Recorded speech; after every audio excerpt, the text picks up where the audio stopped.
gaskiya mutumi na da mana bar ta albarka wallahi kai mun gani ke wallahi in zaki ka ji wa kwa kai wance wallahi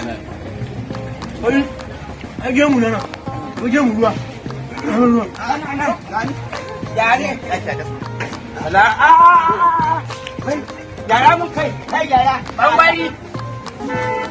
kai kaga ina abin ya ke zauna kar ina jin ka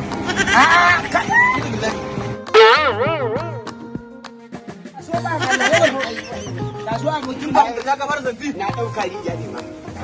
ma ka ce kankana aka samu ana tuka sama kuwa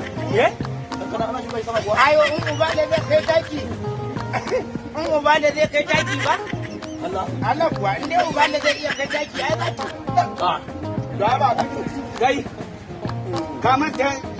Kanada da muka tafi aikin lambu Kanada can gidan shugaban kasa Kanabi lokacin da muka je gonarsa Allah in ka dubi gonan nan daga farinta ba ka zaba karshen ta ba kankana kafin a fara fada a Katsina in suka noma kankana da naga an ɗauko wata kankana rushe shiya aka zo bakin titi ana yanka ta da aka mata yanka na farko kawai sai na ga tela da babban riga fito daga cikin kankanan ta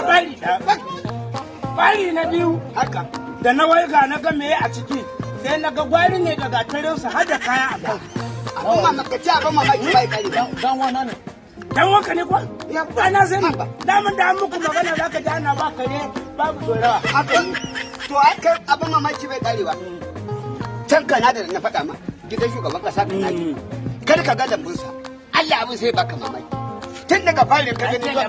ba za ka ga ƙarshen ba an ce lambun ma ka je ka ga kankana manya ma da abin al'ajabi ita kankana ita dai ma za ka sana mutu ka kura mata